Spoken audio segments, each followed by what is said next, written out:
So couple of days back ഞാൻ actually ഒരു story ഇട്ടിരുന്നു, ലൈക്ക് ഫ്രഞ്ച് ഫ്രൈസിൻ്റെ ഒറിജിൻ എവിടെയാണെന്ന് ചോദിച്ചിട്ട്. അപ്പം അതിൽ മോസ്റ്റ്ലി ലൈക്ക് ഓൾമോസ്റ്റ് 80-90% ആൾക്കാർ എക്സാക്ട് കറക്റ്റ് ഉത്തരമാണ് പറഞ്ഞാൽ, ചില ആൾക്കാർ ഇറ്റലി പറഞ്ഞിട്ടുണ്ട്. സോ അങ്ങനെ കുറേ ഉണ്ടായിട്ടുണ്ട്.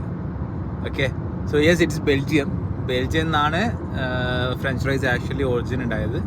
ബട്ട് ആക്ച്വലി ഫ്രഞ്ച് ഫ്രൈസ് എന്ന് പറയുന്ന ഒരു പേര് ബെൽജിയത്തിൽ നിന്നല്ല. അതിൻ്റെ ബാക്കിലൊരു സ്റ്റോറി ഉണ്ട്.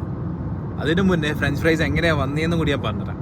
അതായത് ഏർലി 60s അവരെന്താ ചെയ്ത് വെച്ചാൽ ഈ ചെറിയ നമ്മളെ നത്തോലി പോലത്തെ ചെറിയ മീനുണ്ട്, നത്തോലി അല്ല, അതേപോലത്തെ ചെറിയ മീൻ ഇവർ പുഴയിൽ നിന്നൊക്കെ പിടിച്ചിട്ട് ഇവർ ഫ്രൈ ചെയ്യലായിരുന്നു. അപ്പോൾ ഈ വിൻ്റർ സീസൺ ആയിക്കഴിഞ്ഞാൽ ഇതൊക്കെ കൂടി ഈ പുഴയൊക്കെ കൂടി ഐസായി ഫ്രോസാവും. അപ്പം അവർക്ക് ഈ മീൻ പിടിക്കണമെങ്കിൽ കുറച്ച് ബുദ്ധിമുട്ടാണ്.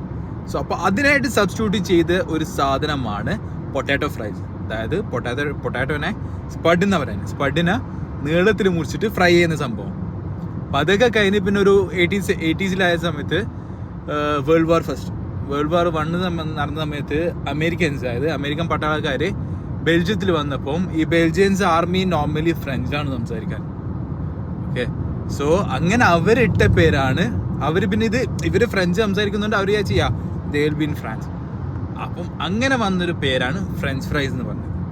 ഇന്നിപ്പം ഓൾമോസ്റ്റ് എല്ലാ വേൾഡിൽ എവിടെയും ഏതൊരു കഫേയും ഏതൊരു ഹോട്ടലിൽ പോയാൽ ഫ്രഞ്ച് ഫ്രൈസ് ഇല്ലാണ്ടൊരു കഫേ റെസ്റ്റോറൻറ്റും ഇല്ല.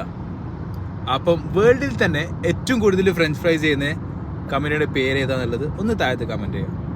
അപ്പം ശരി, ബൈ.